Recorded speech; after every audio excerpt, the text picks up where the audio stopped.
What's going on, guys? We are back in the freaking shop. It's been a minute since we filmed a video in the shop. Hope you're doing good. We've been doing a lot of like event videos. My car's got one headlight. That's kind of cool. I don't know if y'all's car can do this. If we got one headlight off, one over there, one over here. Got the new intake air temp sensor on this guy, and we've been having some issues with our other one, this guy down here, and put a new one in there. If you saw the clutch kickers video, car starts pulling a bunch of timing. I lose like 200 horsepower and a bunch of excuses, and I lose the battle. But now we should hopefully be good with a fresh new Rife sensor, which is a pretty high quality sensor from what we're reading. A vented hood, hopefully that'll be the issue. If none of that stuff causes it, then maybe this turbo is too small after all. It's a G25. Might need to switch to a G30. I really hope that doesn't happen, but we'll see. For the rest of this video in the shop, a cool new thing from the guys over at Serial 9. Check out this freaking shifter. I'm so excited about this. So the shifter I have in there now, I don't want to like name names on shifters not being good. I've been through 2 of them so far. Both of them are not exactly the best thing in the world. All I'm going to say is the Serial 9, I felt it in my buddy Emmett's car, and this thing feels pretty freaking solid, and everybody says great things about it. It's a little pricey, actually extremely pricey for a shifter. If it does the job and it fixes our issue, then we'll be set. So we're gonna throw that bad boy in there. I need to make a new transmission mount because mine's a little getting a little bit too much movement. Things are bouncing around a little too much in there, so we're just gonna throw a piece of rubber on it, freaking slap that guy up in there, throw some DOM tubes at it. While we're up here on the front of the car, kind of talking about the intake air temp sensor, gotta give a big shout out to the homies. Premier Autowire. Dave came by this morning and whipped out a quick little jumper harness because this one's not quite long enough to go to where we had it relocated. Slightly concerned that part of the problem was it was too close to the radiator. But yeah, thank you Premier Autowire for coming through, helping us out on this bad boy. And you guys go show them some love.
Just pretty much finished up the trans mount. Looks pretty good. Pretty happy with it. The main thing is it's super strong, so should get rid of some of that shifter wobble and all that stuff. It's really hard to get the settings right for overhead welding.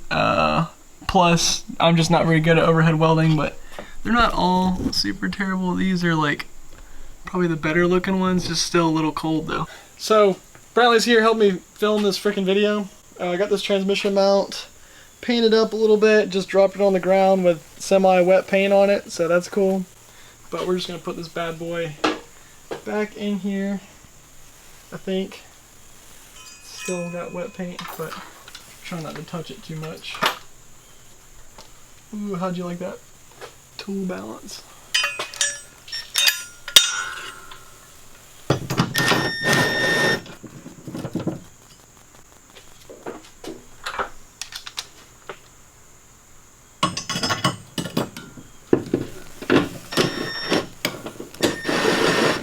I don't know if I showed this on the video or not. This little piece of polyurethane.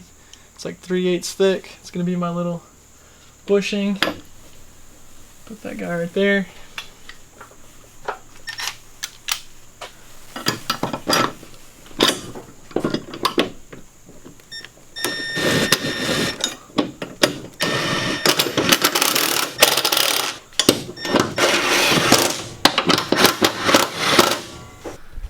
So, I got a little bit of an issue. I kind of forgot to mock this back up when I was building it and make sure that it wasn't going to hit my exhaust, but it's just barely hitting, which is okay and also not, because I want to remake this section of the exhaust anyways, and I just don't really have time to do it before competition next weekend. So what I'll probably wind up doing, as ghetto as this sounds, I'll probably just pop this section out, make a quick little Sharpie mark, and then just hit it with a freaking hammer. And because Brantley kind of had a good point, like it's not gonna hurt anything. I'll just hit it with a hammer and then remake this section of the exhaust later. Also got the shifter finished up. Still need to cut my little plate here so it'll actually go around the new one. Dude, this thing feels insane. Like, it is so buttery.